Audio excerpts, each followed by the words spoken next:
Salut, c'est Trado, je suis content de vous retrouver pour l'analyse technique hebdomadaire de l'or, de l'argent et du Bitcoin. On commence tout de suite avec les précautions d'usage.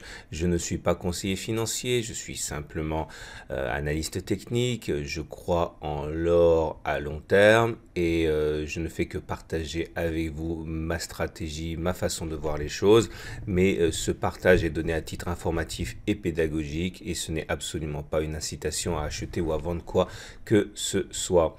Alors, l'analyse technique de l'or libellé en euros, pour commencer, celui qui doit intéresser en priorité les investisseurs de l'Union européenne, de la zone euro, hein, puisque l'évolution de l'or en dollars, c'est plus pour les traders. Alors, l'or en euros, voilà ce que l'on a. J'ai expliqué déjà la semaine dernière qu'une fois que l'on a eu cassé le support des 1053, 1071, ici, eh bien, on devait s'attendre malheureusement hein, à la possibilité d'une accélération vers 1020.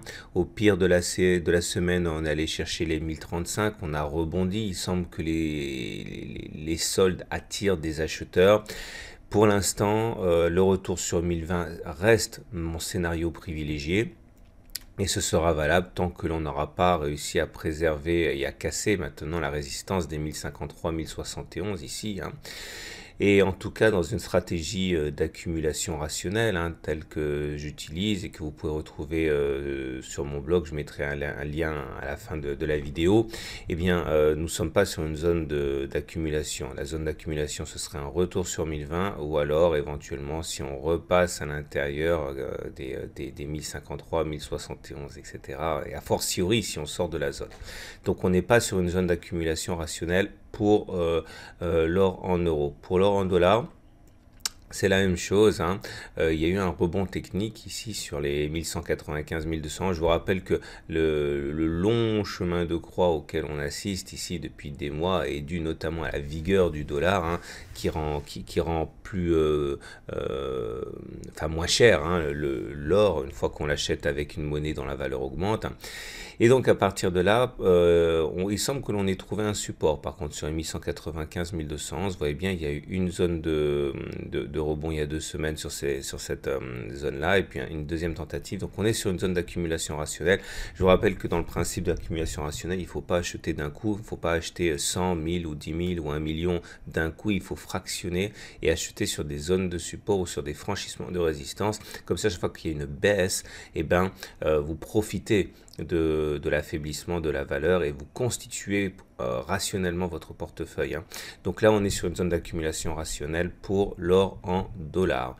On passe à l'argent libellé en euros. Pareil, on est sur une zone d'accumulation rationnelle. On l'avait identifié depuis un moment. Hein, c'est 13, 13,3. Et vous voyez, tous les investisseurs tous les investisseurs qui utilisent l'analyse technique ont bien vu cette zone. Et nous sommes sur une zone d'accumulation rationnelle pour l'argent en euros. Donc je vous rappelle, pour l'or en euros, non, mais pour l'argent en euros, oui.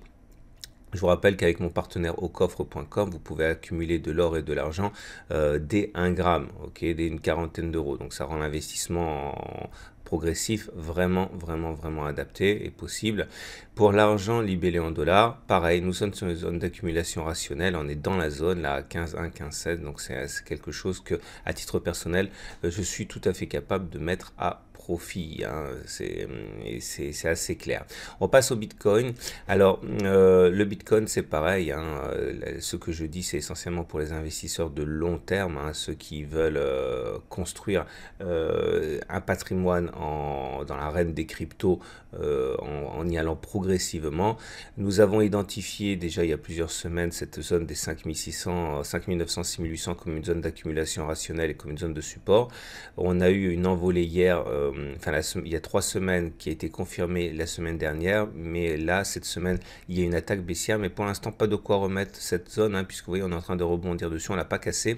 C'est une seconde chance, en fait, pour accumuler... éventuellement pour ceux qui le désirent du Bitcoin en dollars.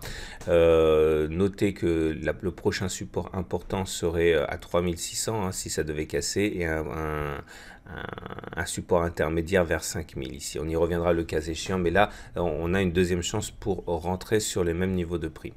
Et l'analyse technique du Bitcoin libellé en euros, toujours pareil pour l'investisseur français notamment.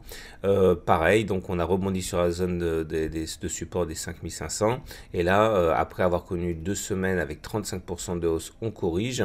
Un retour sur les 5500 serait une opportunité pour ceux qui veulent mettre du Bitcoin dans leur patrimoine. Voilà, je vous rappelle pour terminer que mon partenaire, c'est aucoffre.com, qui permet non seulement d'acheter de l'or et de l'argent des 1 gramme, d'une quarantaine d'euros en fait, pour l'or, et pour les bitcoins, l'offre de coffre consiste en fait à proposer une garde en coffre-fort d'une clé, un ledger en fait, c'est comme une clé USB, mais vous mettez votre bitcoin dessus. Et le problème des bitcoins, c'est que les plateformes se font pirater régulièrement. Et là, en mettant une clé, un portefeuille virtuel dans un coffre-fort, eh bien, on est véritablement à l'abri de ce genre de mésaventures. Voilà, vous trouverez toutes les informations sur mon site. Je vous souhaite une très bonne journée et je vous dis à la semaine prochaine pour la mise à jour.